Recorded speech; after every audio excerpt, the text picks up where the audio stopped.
أعوذ بالله من الشيطان الرجيم بسم الله الرحمن الرحيم والصلاة والسلام على سيدنا ونبينا وحبيب قلوبنا أبي القاسم المصطفى محمد وعلى آل بيته الطيبين الطاهرين.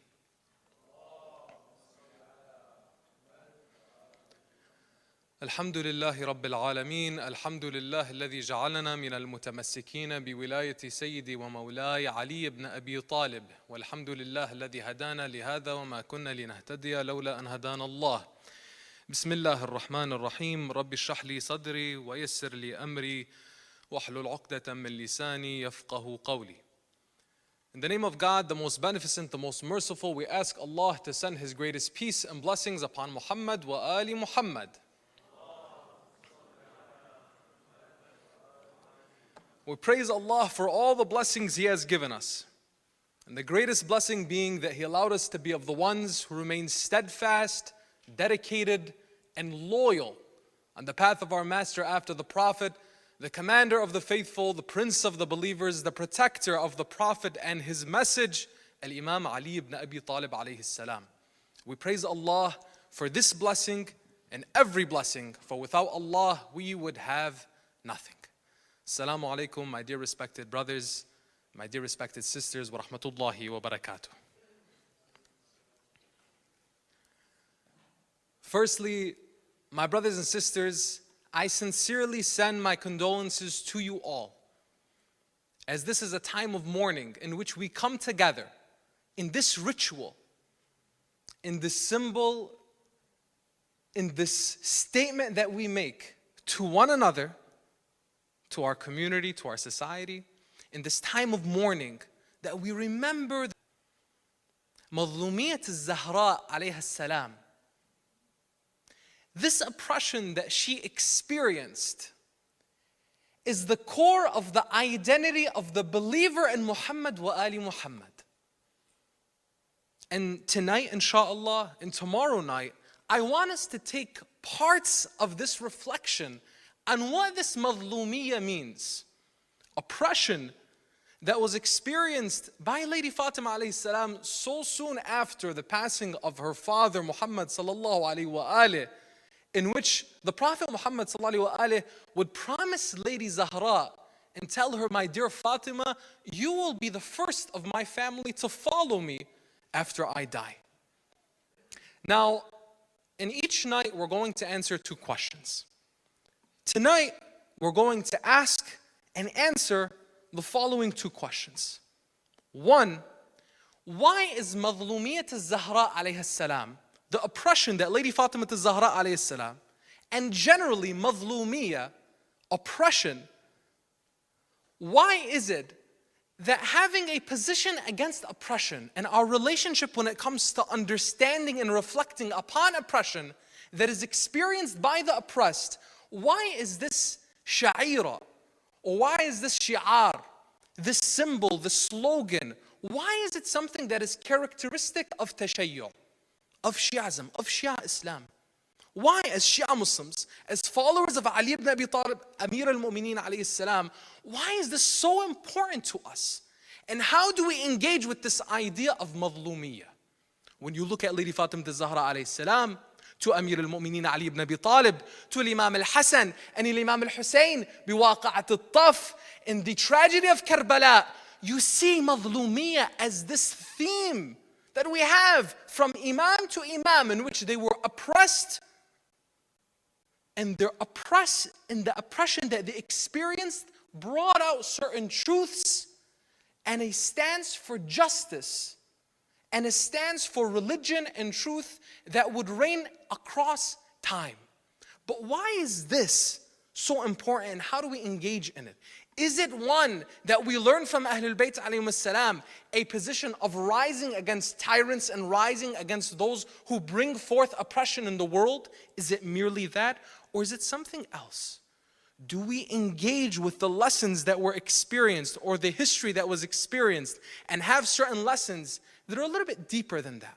That's the first question. Our relationship with mazlumiyya as a symbol, a slogan, a theme that we have as Shia Muslims. And the second is a little bit further and has some more practical implications for you and I today, which is, does disparaging or demeaning the individuals that oppressed Lady Fatimah al-Zahra and more generally oppressed Ahlul Bayt, does that raise or bring greater value to the status of Lady Fatimah al-Zahra? And when we, as followers of Ahlul Bayt alayhim as-salam, again, going back to the same concept, because the question here in number 2 is related to the foundational question that we're asking in number 1. When it comes to the oppression that Ahlul Bayt alayhim as-salam experienced, how do you engage with it? Does it make you a better follower of Ahlul Bayt alayhim as-salam when you commemorate them? Or does it make you steer away from their principles? Inshallah, if we're ready to reflect and gain further, let's raise another loud salawat ala Muhammad wa ali Muhammad.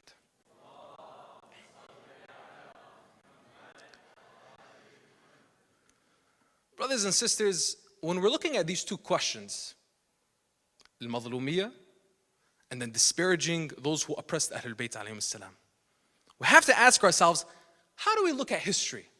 Why do we look at history? Why is history so important to you and me? In fact, as followers of Ahlul Bayt, you may have gotten this question before, whether it was in high school, in college, in university, in your workplace, with family, with friends. You always have this idea when it comes to followers of Ahlul Bayt, why do you guys keep looking back? Why don't you look forward? It happened 1400 years ago. What's the big deal?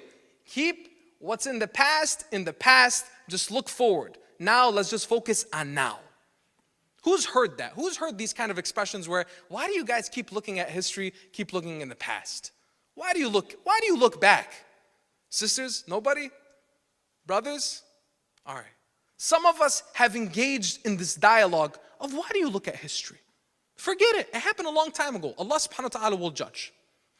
When we look at history, regardless of being from a religious context, a theological context, or not, history teaches us about the human experience. There's a beautiful book called Harakat al-Tarikh by Sheikh Mahdi Shamsuddin, rahmatullahi alayh. It's translated in English called The Course of History. It's a study in Nahj al-Balagha, a study in the peak of eloquence. Sheikh Mahdi Shamsuddin uses the lens of Amir al-Mu'mineen Ali ibn Abi Talib alayhi salam in his work in Nahj al-Balagha. He looks at the quotes and the sayings of Amir al-Mu'mineen, the letters and the sermons of Amir al-Mu'mineen that was compiled by Sharif al-Radi, the 11th century Shi'i scholar, who compiled all these sayings, sermons, and letters of Imam Ali alayhi salam into what became known as his work, his seminal work, Nahj al-Balagha. Sheikh Shamsuddin, in his book, The Course of History, I want you to look at that book, read it. You will benefit from it. And by the way, just as a disclaimer, and you've probably heard me say this before, and I stand by this and I'll keep on repeating it, don't take a lecturer up here on the podium, myself especially, don't take me up for the words that I say. Challenge them and go further by doing your own research, by reading yourself. Because if I bring something for you as a speaker, as a lecturer, and I don't have it from some type of book, especially one that goes back to our scholars, then that should be questionable. Our knowledge that we bring, brothers and sisters, is not something of opinion. We have to, as speakers, as lecturers, as presenters, as people that are bringing forth information and educating, it needs to be sourced. It needs to be from somewhere. So with that said, take a look of that book, A Course on History. What the Shaykh does in this book is he examines how Imam Ali said, I have walked in the footsteps of those before me, and I have experienced their experiences without living in their time. That is the experience with history. So when I go back to history and I try to see what did they live, how did they live, what did they go through, it's for you and I to actually understand, what do I need to go through today? How do I face my challenges today? If I look back at history, you will see a constant repetition, and a constant challenging of the same values and the same principles. Allah subhanahu wa ta'ala, when He gave us, some of you may be questioning, the relevance of 1400 years ago at the time of Muhammad wa ali Muhammad, because when you look at our Prophet and our 12 Imams up until the occultation of Imam al-Mahdi, Sahib al-Asr wal-Zaman, Ajjalallahu ta'ala farajuhu sharif, which means may Allah hasten his reappearance. Because our Imam, my dear brothers and sisters, is alive and well today. He is alive and well today, and he is present amongst us. And we feel him and we know him, and he is with us just like the sun is behind the clouds. You may not see him, but the benefit that you receive from him is on a continual basis, even if you don't see him. That period of time from the Prophet ﷺ to the occultation of Imam al-Mahdi Ajjalallahu ta'ala farajuhu sharif was what? About 2 centuries. That's it. So you're looking about 1,200 years prior to today. But at the same time, the Quran that Allah subhanahu wa ta'ala gave us as the final revelation, and the halal and the haram of Muhammad sallallahu alayhi wa alih is haram and halal until Yawm al-Qiyamah. The final message. Meaning what? The principles and the values and the commandments are relevant for today and every day. So when you're looking at this context and you're seeing, wow, history does matter. Because an individual that neglects history is an individual that does not have depth in their own identity and in their own values and principles. Someone who may say, well, I'm just going to go by my own lived experience. Okay, then that lived experience is going to be limited to how many years that you've had versus ourselves as followers of Ahlul Bayt, as Muslims following the path of Muhammad wa Ali Muhammad. No, our experience, our knowledge, our wisdom, our worldview, our paradigm is so much deeper because I'm using the footsteps of those who came before me. Just like Ali ibn Abi Talib alayhi salam, following in his footsteps. Using that wisdom, using that depth. So when it comes to history, I'm going to be the first student in the front row. I'm going to try to look at every single book. I'm going to try to look at every experience and understand what happened. Why did it happen? How did it happen? How is it that Lady Fatimiya al-Zahra alayhi salam would die so soon after the Prophet Muhammad sallallahu alayhi? How? Why? Now this is where we engage with what? That first question. Madhlumiyat al-Zahra alayhi salam, the oppression that Lady Fatimiya al-Zahra alayhi salam experienced. Why is it such a strong, emphasized symbol, slogan, shi'ar for us as followers of Ahlul Bayt? It's not because it exposes the oppressors to us. It's because it is a reminder for the oppressed never to cross the line into that oppression. Pay attention to this.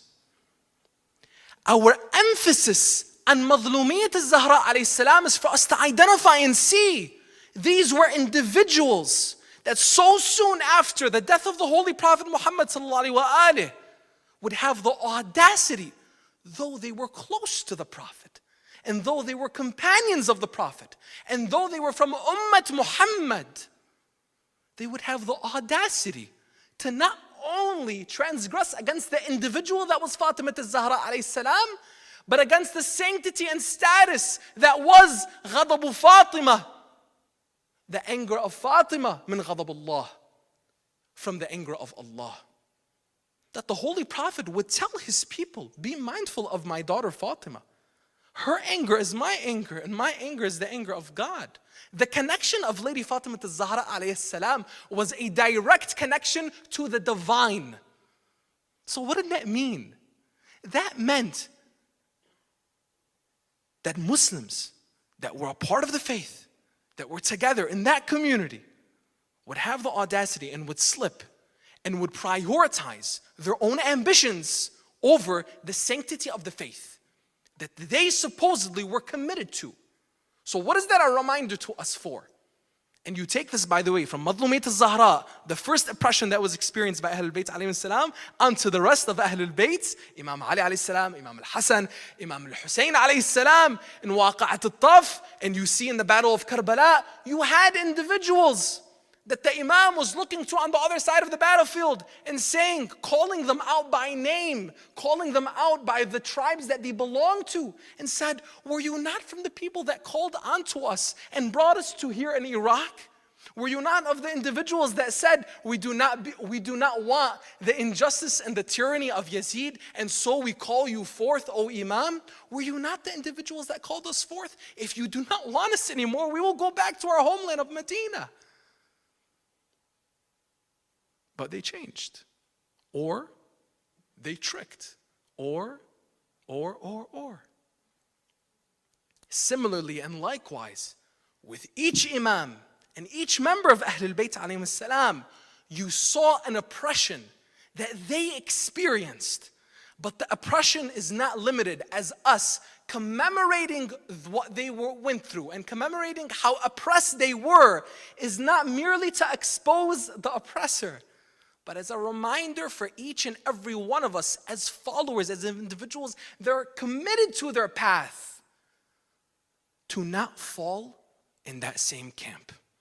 Now you and I might think, when we review the experiences of Ahlul Bayt, and we often go back to Imam al-Hussein alayhi salam, as Imam al-Hussein alayhi salam, by the words of the Holy Prophet sallallahu alayhi wa was the light of guidance, Misbah al-Huda, wa Safinatu al-Najat, the ship of salvation. That Imam al-Hussein alayhi salam, we always go back to him.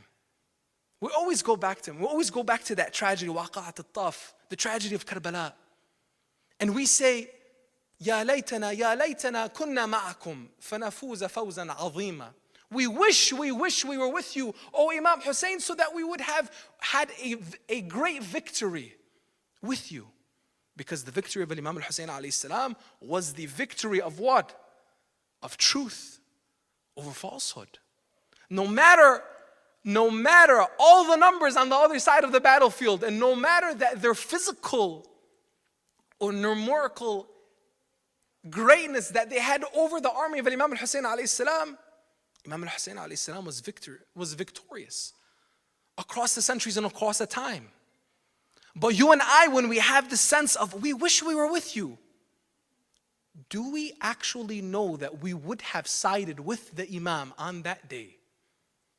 Do we know that we would have committed ourselves? I'll tell you personally, Jalal, up here, I don't know. I wish, I pray, but I'm not going to lie to you and say, yes, I would be with the Imam on that day. I don't know.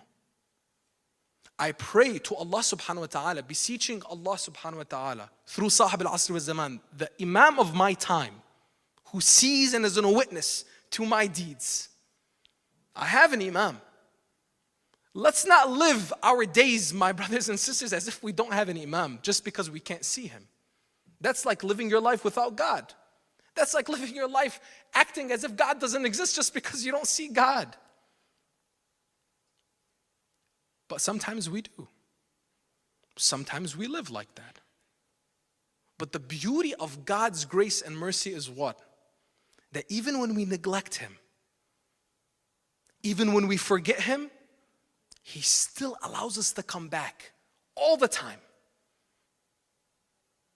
When we look at this idea of Mazlumiyya as a symbol, as a theme for us as followers of Ahlul Bayt alayhim as-salam, we have to remember it as what? Within the context of the nation, the community, whatever you want to call it, the individual and the collective, being tested with how committed they are to the principles that Ahlul Bayt alayhim as-salam lived and died for.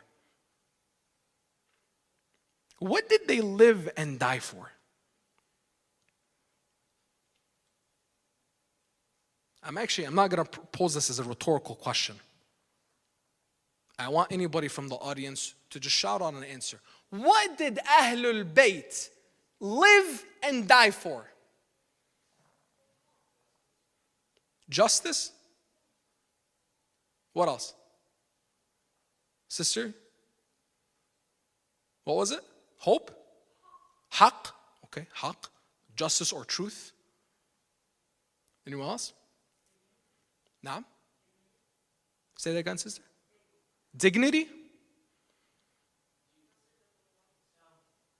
Message of Allah? Deen. Example. All of these answers are connected and related. What we understand from our scholars, when you look at the movement of Ahlul Bayt alayhim salam, every single position that you see from Ahlul Bayt, sometimes when they even seem, wait, that's a little bit different. Imam al-Hasan alayhi salam, for example, with Muawiyah, and the treaty that he had with Muawiyah, a peace accord. Imam al-Hasan would strike peace with Muawiyah, and Muawiyah would become the Khalifa. While Imam al-Hussein alayhi salam, 18 years later, at the death of Muawiyah, when Yazid would become the Khalifa, Imam al-Hussein alayhi salam would have no peace with Yazid. Now some people may look, was that a contradiction between Imam al-Hasan and Imam al-Hussein alayhi salam? Alayhuma salam? No, not at all. Why? Because what they lived and died for was the same. They lived and died for Islam. They lived and died for Allah subhanahu wa ta'ala. They lived and died to protect Deen Muhammad wa Ali Muhammad. They lived and died to protect that truth. Now, if justice, dignity, hope, and all of those things, haqq, come within that, beautiful. The understanding of those things through that. Not an abstract understanding of justice. Not an abstract understanding of dignity. Why? Because some of us may look and see, there were times when Ahlul Bayt alayhim salam, for example, during the tragedy of Lady Fatima alayhi salam, where Amir al-Mu'mineen Ali ibn Abi Talib, the champion of every single battle that the Prophet went through, every single battle that was waged on Islam during the life of the Holy Prophet sallallahu alaihi wasallam, Amir al-Mu'mineen Ali ibn Abi Talib was at the forefront of that battle and the champion of that battle. Ya Ali ibn Abi Talib was instructed by the Prophet that when they rise against you, stay your chest to the ground. Amir al-Mu'mineen alayhi salam, in one of his sermons in Nahj al-Balagha, he explains to his followers during his khilafah, they asked him about the time, that period of time after the death of the Holy Prophet. They asked him, Ya Amir al-Mu'mineen, what happened? He said, throughout the adversity, I chose patience. And though there was pricking in my eye and choking in my neck or in my throat, I stayed my chest to the ground. So literally, during the oppression of Lady Fatima al-Zahra alayhi salam, Imam Ali ibn Abi Talib alayhi salam did not fight back. Now some may have seen that as a humiliation, but in that, he was protecting Islam. Because by the will of the Holy Prophet sallallahu alaihi wasallam, Islam was too brittle, too weak. The community was too young in its infancy, that if there was a disunity that were to take place, and Imam Ali alayhi salam at that time were to rise against those who chose their ambitions over the will of the Prophet and over the succession that the Prophet had established to all the people, then Islam would break. So Ali ibn Abi Talib, in that sensitive time, and Lady Fatima al-Zahra alayhi salam, at that sensitive time, they would be oppressed. And they would stay their chests to the ground. And they would take it in and endure. Now some of us may ask, why did they endure so much? For that principle, to protect Islam. Now why did they want to protect Islam? To serve Allah. Ultimately, was what? When Allah subhanahu wa ta'ala says that He did not create us, the jinn and the ins, except to worship Him. That servitude, that ubudiyah to Allah subhanahu wa ta'ala. That's what they did. They gave everything for Him. And another wisdom to take from it. You and I, brothers and sisters, we didn't come from nowhere. We didn't just suddenly exist. You and I have a history, a heritage, a past that is so rich. Now some of us may be thinking, well, I converted or I reverted to Islam. I'm not, from the Middle East. I'm not from South Asia. I'm not from communities that are traditionally Muslim. When I'm talking about our history, our heritage, it's spiritual history. It's a spiritual heritage. I don't care if you're Lebanese, you're Iraqi, you're Iranian, you're Pakistani, you're Khaliji, you're from Bahrain. For me, in this context, when it comes to the creed, the theology, I don't look at, and when I'm saying I'm saying generally us as Islam, right? We're not looking at a person's skin color. We're not looking at a person's race or ethnicity. This is a new idea. Muhammad sallallahu alaihi wa alih, the Prophet of Islam, the seal of prophets, he was the one who established for us that there's no difference between an Arab and a non-Arab. There's no difference between black and white, red and yellow, except in taqwa. That is the religion of Islam. Your spiritual depth is beyond measure. And that's where your true strength lies. You and I, brothers and sisters, when we're looking at the challenges of the day, whether you're looking at your career, your business, your family, getting married, having kids, it's hard. I have 2 kids, it's hard. I'm married, it's hard. Alhamdulillah, my wife's awesome. But everything's hard. It's challenging. The challenges that we go through, having a business, having a career, going through school. A lot of you probably just finished finals today, or have some finals over the weekend into Tuesday, Wednesday, whatever it may be. It's hard, it's challenging. But only if you want it to be. Only if you let it be. If you go back to your depth and what you're really here for, then you realize, okay, I'm being tested, but it's manageable. When I go back to Madhlumiyat al-Zahra alayhi salam, it teaches me how to engage with not just the big newsworthy issues that you're facing across the world in geopolitics of people being oppressed all over the world, humanitarian issues, but even in your day-to-day. Am I an oppressor in this situation? Am I oppressing myself in this situation? Am I crossing the line? Or am I going to be mindful of it and stay conscientious of not going into that path, not going into that side of being the oppressor, even to myself? Now on that basis, I go and I see, answering that second question, does disparaging, demeaning, belittling those who oppressed the Zahra alayhi salam, those who oppressed Ahlul Bayt alayhi salam, umuman, generally, does that give value to Zahra alayhi salam, Sayyidatu Nisa al-Alameen? No, absolutely not.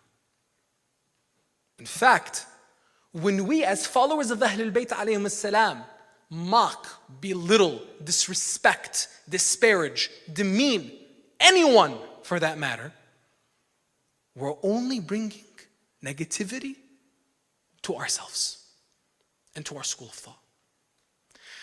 Lady Fatimiya al-Zahra alayhi salam, when the Holy Prophet speaks about her, what does he say? Does he talk about anybody else? No.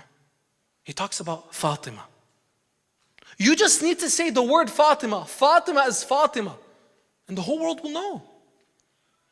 When you look at Lady Fatimiya al-Zahra alayhi salam, you see the virtue of the whole world and the heavens. And they're in that woman. Speak of her virtues. Speak of her experience. Speak of that little girl who was born in Mecca when the Prophet ﷺ faced some of his hardest years. Born to 2 of the best people that ever walked this earth. Fatimiya al-Zahra alayhi salam was the daughter of Prophet Muhammad ﷺ and Lady Khadija alayhi salam. Lady Khadija being one of the 4 best women to ever walk this earth. Lady Fatimiya al-Zahra, as a young girl, she would follow her father wherever he would go. And when the Prophet, in the days of Mecca, the days of persecution, when people would follow him and throw stones at him and throw trash at him, literally taking the waste of animals and throwing them at the Prophet when he would pray, Lady Fatimiya al-Zahra alayhi salam would follow her father and clean his clothing. Little girl, clean him up and take care of him. Imagine the physical and emotional abuse that the Prophet endured. And who did he have by his side? little Fatima. So much so that when he would hold her after his prayer, he would hold Lady Fatima Zahra alayhi salam, look her in her eyes and smile. All the pain that he was experiencing meant nothing. Why? Because he had Abiha in his arms. He would call his daughter, you are the mother of your father. Imagine the kindness and the warmth and the strength that came from a little girl for her own father. My dear brothers and sisters, you can be for other people what you wish you had by looking at the strength of Lady Fatima. See that strength that she had as a little girl? She would carry that on to be that rock for Ali ibn Abi Talib, Amir al-Mu'mineen. When they came knocking on his door, telling him, Ya Ali, if you do not come out at once and give your allegiance to the new caliph, then we will burn this house down and everyone in it. Fatima al-Zahra alayhi salam, she would go and answer the door, telling Imam Ali alayhi salam, not because he couldn't, not because he was afraid. Imam Ali alayhi salam was holding himself because of the will of the Prophet not to fight these individuals. But she would say with her strength, with her dignity, with her honor, I am the daughter of the Prophet. Maybe they would heed to my directive saying, I am the daughter of the Prophet, respect this place and its sanctity and leave at once. But they did not.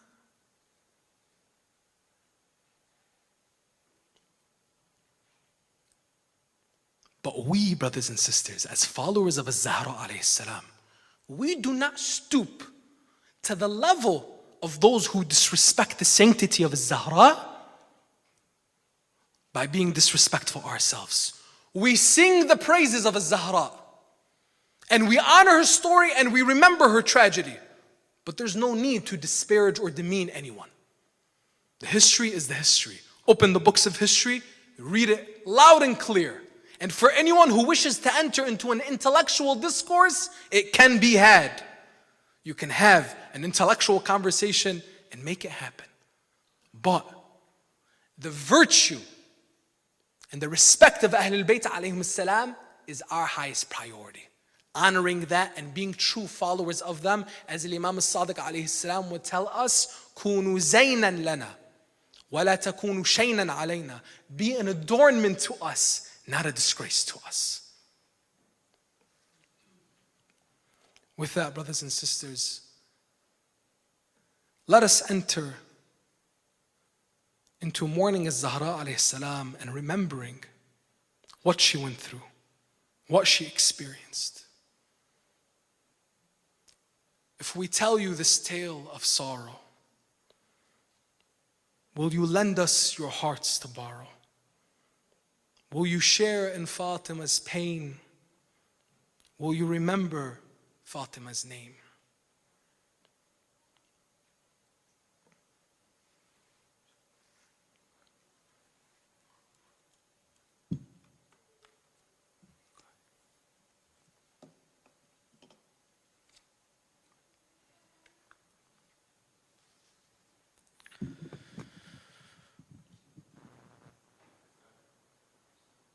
صلى الله عليك يا سيدتي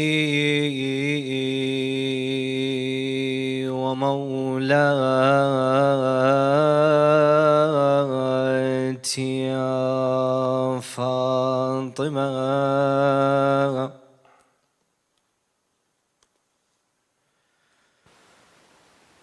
صلى الله عليك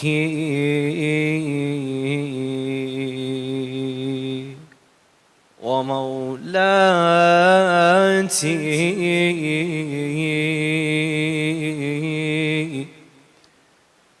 يا بضعة الرسول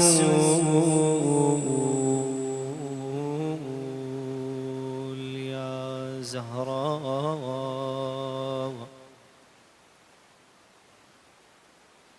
On a night like this, brothers and sisters, take your minds to Medina.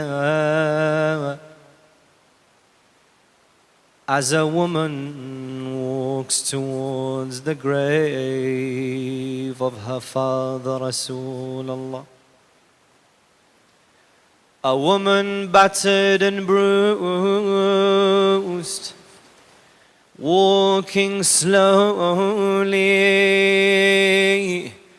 to the grave of the man that had said, Fatima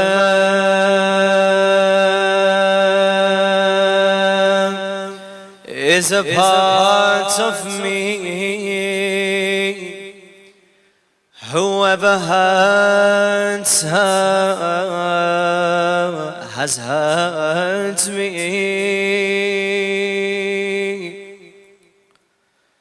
وعرج على قبر النبي بيثرب وصيح معولا والعين باكية عبراء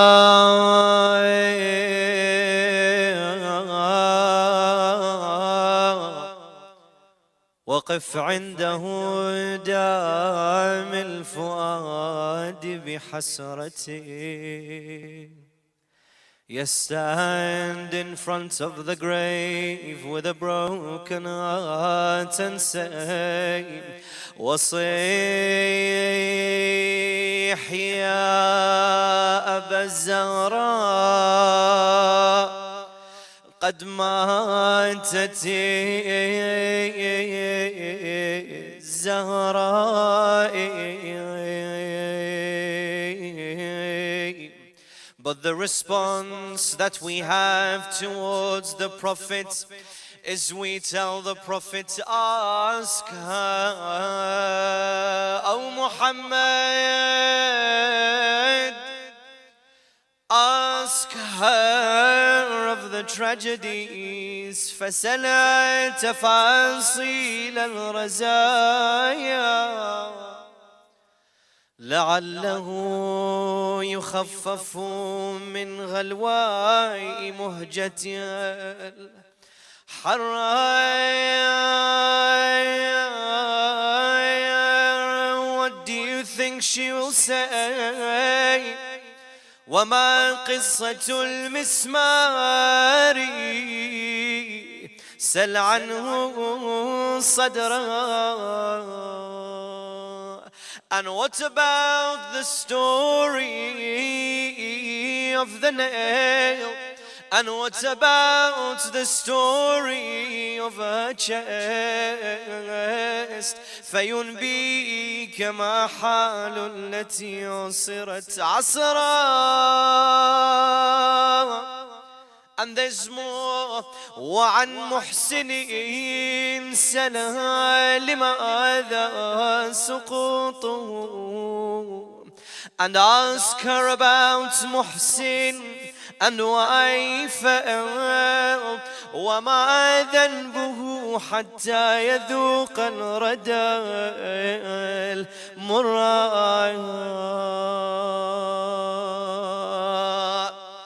There's more questions from the Prophet to Fatima.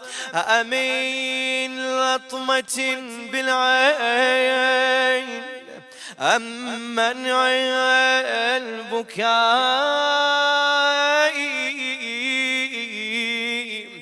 من حر قلب راح مستعرا جمرا.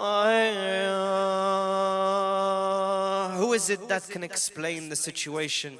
Who is it that can explain the calamity of Fatima to Zahra better than al-Masa'ib, Sayyidah Zainab alayhi salam? For she witnessed not only the passing of her grandfather, she witnessed everyone. In terms of her loved ones, she witnessed her father, her mother, her brothers. And she explains the situation in poetic license. She explains the calamity of Fatima al-Zahra to her brother Abil Fadl al-Abbas, because she was the one that witnessed. We see Abu al-Fadl al-Abbas, can he bear hearing the tragedy of Sayyida Zahra alayhi salam? How does Zainab describe the scene? And she sat in front of Abu al-Fadl al-Abbas as if to say, قعد عباس وزينب فرد ليلة ولبست شيالتهم وعاين الشيالة. It's as if Abbas would sit in front of Sayyida Zainab, but Zainab was wearing the Abba of Zahra. He looks at the Abba of Sayyida Zahra. وغدا يشمع والكفيل مدمع يسيله يقل لا يا زينب.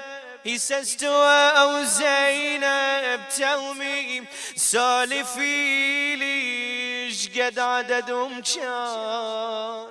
He says to Sayyida Zainab, you were there, you witnessed how many men were there at the door.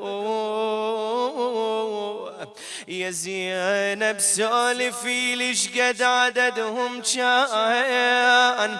هل طبوا على الزكية وشبوا النيران? Did they really attack the house and set it on fire? But the response was words from Sayyida Zainab. قالت ميت قالت 300 نذيل عصرا يا عباس. 300 عصرها يا عباس. نعم أنا شفت دمه وضلعه وقمت أدق بالرأس. Yes, she saw the blood of Zahra almost as if it was splattered against the wall, and she heard the breaking of the rib when the door pushed on her. وصيح مردة أمي على الجذع يا ناس. One more painful story that Sayyida Zainab would witness when she would look towards her mother in salah. Usually when we do salah in qunut, we raise both our hands, we raise both our arms towards the sky. But Sayyida Zainab said, it's as if I see my mother Fatima would raise only one arm. Why, oh Fatima, would you raise one arm? The pain in her rib, it's as if she's almost injured her shoulder, that she couldn't raise both her arms in qunut. These are the painful moments that Fatima Zahra would explain to her father. Rasulullah saying, Father, after you left me, Father, trials fell on me, Ya Zahra. Oh Father, oh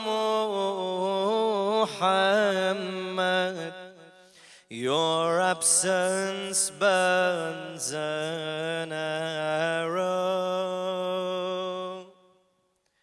Oh Father, oh Muhammad, your absence burns an arrow. Brothers and sisters, if you can join in with the latam and even the voices when I ask you to speak the name of Zahra. Oh Father, oh Muhammad, your absence burns an arrow. Does this detachment not ask of your daughter? Do you know? Oh, light.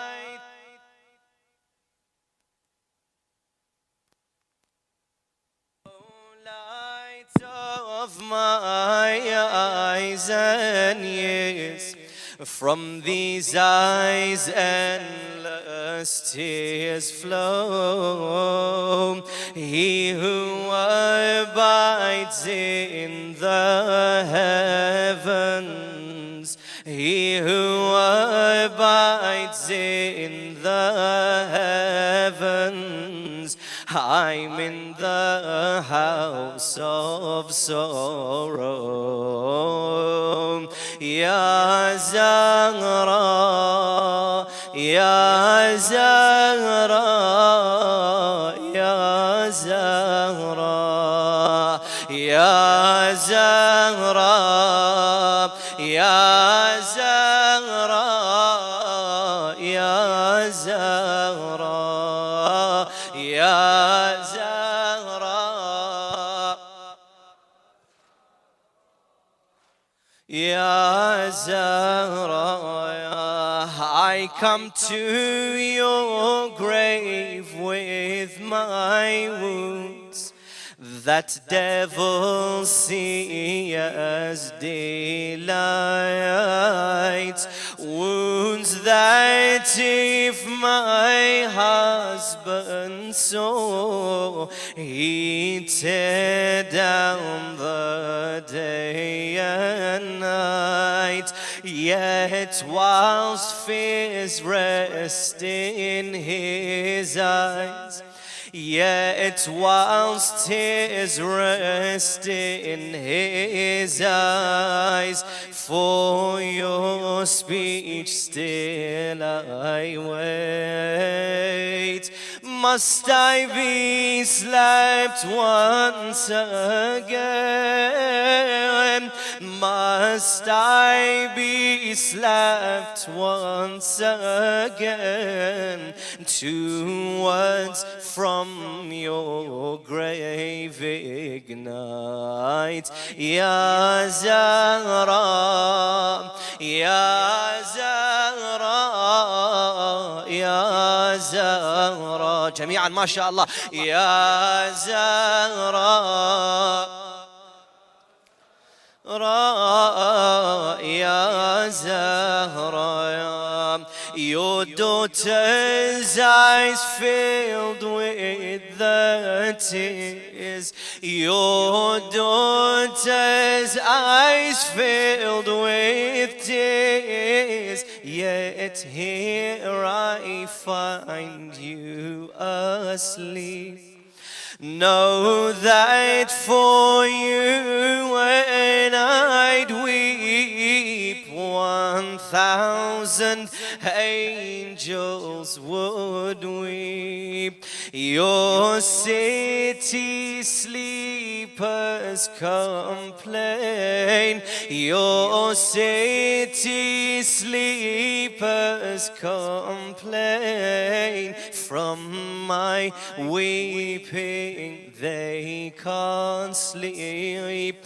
We built a house of sorrow, and its tears angels they sweep. Ya Zahra, Ya Zahra, Ya Zahra. Voices, masha. Ya Zahra, Ya Zahra. From your voice, Father, I'd learn. From your voice, Father, I'd learn. My voice shook thrones of tyrants. This voice, once so sweet to you, shook their crowns and their garments. The moon itself is my voice. The moon itself is my voice, and shows me with its presence. No, with my speech to my heart, I throw to you its remnants. Father, I bring my child. Father, I bring my child. Stillborn I present to you. Yet I do not hear a voice. Yet I do not hear a voice from you. Why remain silent? I just hear its sweet voice ask, for what sin was my torment?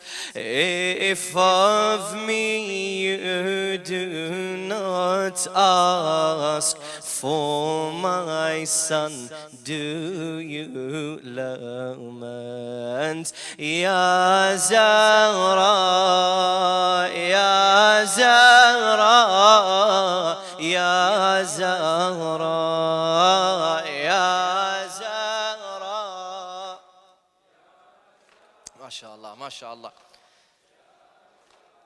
السلام عليك يا أبا عبد الله وعلى الأرواح التي حلت بفنائك. عليكم مني جميعا سلام الله بدل ما بقيت وبقي الليل والنهار، ولا جعله الله آخر العهد مني لزيارتكم. السلام على الحسين وعلى علي بن الحسين وعلى أولاد الحسين وعلى أصحاب الحسين، خصوصا سيدي ومولاي أبي الفضل العباس واخته زينب جميعا ورحمة الله وبركاته. إلهي بمريض كربلاء زين العابدين يا رب عافي وشافي جميع المرضى، على أخص من أوصانا بالدعاء يا الله.